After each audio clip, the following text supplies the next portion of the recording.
नौजवान था और यतीम भी था। शौक बन गया दीन पढ़ने का। मोहल्लेदार इलाके वाले कहने लगे कहाँ से कमाएगा, ना बाप है ना माँ है ना घर है, कहाँ से। हजरत रूमी कहते हैं नौजवान ने जंगल में झोंपड़ी लगा ली। वहाँ वो सुबह मदरसे जाता, शाम को जंगल में रहता, वहाँ अल्लाह अल्लाह करता, सबक याद करता। एक दिन बादशाह की बेटी रास्ता भूल गई, जंगल में आई सहेलियों के साथ, बॉडीगार्ड भी साथ थे पर रास्ता भूल गई। खोती खोती शाम हो गई, ऐसी खोई कि जब रात गहरी हो गई तो आके उस नौजवान के पास रुकी और चिल्लाने लगी। शेर के दहाड़ने की आवाज आती है, भेड़िए के बोलने की आवाज आती है। नौजवान अकेला, सहेलियां बिछड़ गई, गार्ड बिछड़ गए। कहने लगी मैं परेशान हूँ, मुझे जगह मिल जाएगी। नौजवान कहता मैंने शहजादी देखी और मुझे भी पता था कि घर एक ही है और आग को अंदर से दरवाजा भी बंद करना पड़ता है, जंगल जानवर भी आ जाते।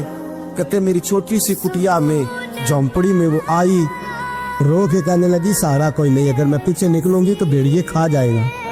कहते मैंने उसे जगह दे दी। अकेली औरत, चिराग जल रहा है, सबक याद कर रहा हूँ। मेरे नबी पाक ने फरमाया जहाँ मर्द औरत अकेले हो तीसरा शैतान होता है। और शहजादी, वो बच्चा कहता है सबक याद करता रहा सारी रात। वो बच्ची को कहा सो जा, पर वो कहती है नींद मुझे भी कहाँ आई। ऐसे मौकों पर नींद, सारी रात सबक याद करता। थोड़ी थोड़ी देर के बाद चिराग जलता तो उस पर उंगली रखता, हाथ जलता तो पीछे खींच ले, फिर दूसरी उंगली रखता। थोड़ी देर के बाद जलता तो खींच ले, हाथ सारा जल गया। सुबह किरणें चमकी तो कहने लगा चल निकल जा, दौड़ जा, बस बड़ा सब्र का इम्तिहान हो गया, चली जा। शहजादी बाहर निकली, सिपाही ढूंढ रहे थे। बादशाह खुद जंगल में निकला हुआ था, मेरी बेटी मिल गई। बादशाह तन्हाई में जाके कहने लगा बेटा मैं दुनिया को बताऊंगा कि मेरी बेटी खोई नहीं थी, सिपाही साथ ही थे। ये बड़ा मुश्किल होता है, बेटी तो भूल के भी रात कहीं रह पड़े तो लोग जीने नहीं देते, तो बेटा मुश्किल हो जाएगा मेरे लिए। कहाँ थी? उसने कहा नेक नौजवान के पास। उसने कहा बेटा मैं तो तेरी बात मानूंगा पर दुनिया नहीं मानेगी। अगर उस नौजवान ने किसी को बता दिया कि तू उसके पास थी तो फिर लोग मेरा जीना मुहाल कर देंगे। बेटा मैं मर जाऊंगा, मेरी मजबूरी ये है कि वो कहीं राज ना उगल दे वो नौजवान, उसे कत्ल करना पड़ेगा। औरत ने मिन्नतें की, उस बेटी ने कहा मेरे मौसम को मारोगे, रोई।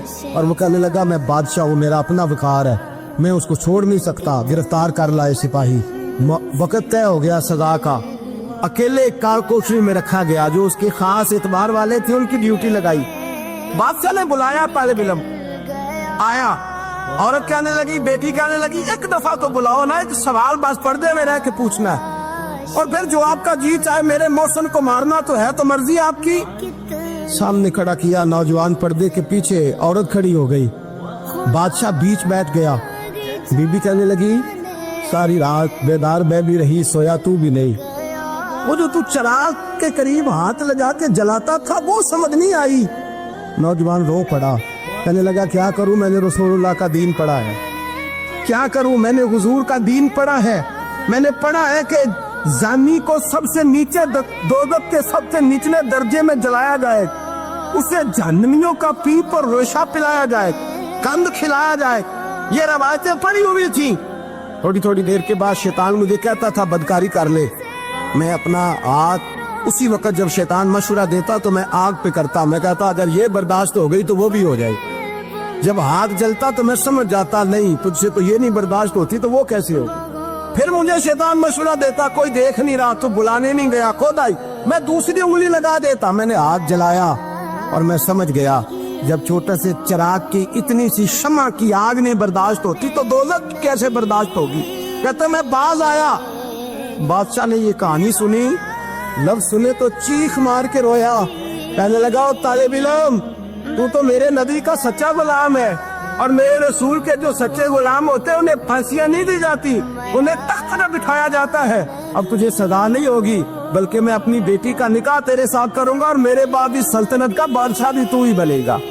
अब वो नौजवान वहां नारे लगा रहा है, कहता लोगों तुम मुझे कहते थे दीन से क्या मिलता है, दीन से तो अल्लाह तख्त व ताज भी अता फरमा देता है। अगर नौजवान शर्म व हया वाले बन के रहे अल्लाह सारी इज्जतें दे देगा।